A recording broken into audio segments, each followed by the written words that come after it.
Daily current news में अभी की खबर है संयुक्त सैन्य अभ्यास सूर्य किरण। हालिया खबरों के अनुसार भारतीय सेना की 334 कर्मियों वाली टुकड़ी नेपाल के लिए रवाना हुई है, जहां ये सूर्य किरण नामक संयुक्त सैन्य अभ्यास में भाग लेंगे। यह अभ्यास 31 दिसंबर 2024 से 13 जनवरी 2025 तक नेपाल के सरझंडी में आयोजित किया जाएगा।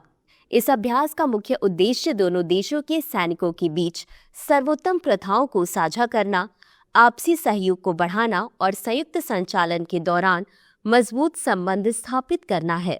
बढ़ते हैं खबर की तरफ। बता दें कि यह संयुक्त सैन्य अभ्यास सूर्य किरण का 18वां संस्करण है। इस सैन्य अभ्यास में भारतीय सेना की टुकड़ी का नेतृत्व 11वीं गोरखा राइफल्स की एक बटालियन द्वारा किया जाएगा। वहीं नेपाली सेना की टुकड़ी का प्रतिनिधित्व श्रीजंग बटालियन द्वारा किया जाएगा। चलिए अब जानते हैं संयुक्त सैन्य अभ्यास सूर्य किरण के प्रमुख उद्देश्यों के बारे में। इस अभ्यास का एक महत्वपूर्ण पहलू जंगलों में युद्ध कौशल विकसित करना है, जो सैनिकों को कठिन परिस्थितियों में संचालन करने की क्षमता प्रदान करता है।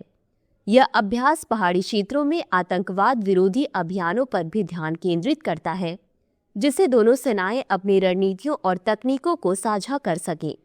वहीं संयुक्त राष्ट्र चार्टर के तहत मानवीय सहायता और आपदा राहत कार्यों में अंतर संचालन क्षमता को बढ़ाना भी इस अभ्यास का एक महत्वपूर्ण उद्देश्य है।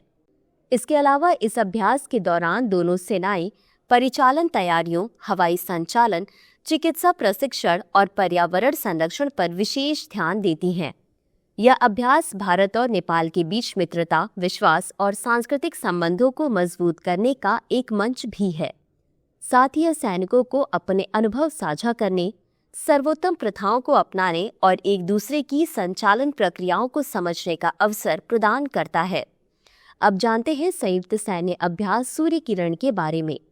इस अभ्यास की शुरुआत वर्ष 2011 में हुई थी और यह हर साल आयोजित किया जाता है, जिसमें दोनों देशों के सैनिक विभिन्न सैन्य कौशलों का आदान प्रदान करते हैं।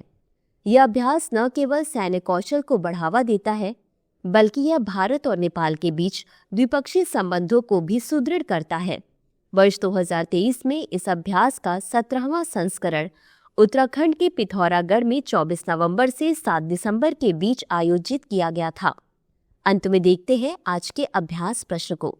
संयुक्त सैन्य अभ्यास सूर्य किरण के संदर्भ में निम्नलिखित कथनों पर विचार कीजिए। 1. इस सैन्य अभ्यास की शुरुआत वर्ष 2011 में हुई थी। 2.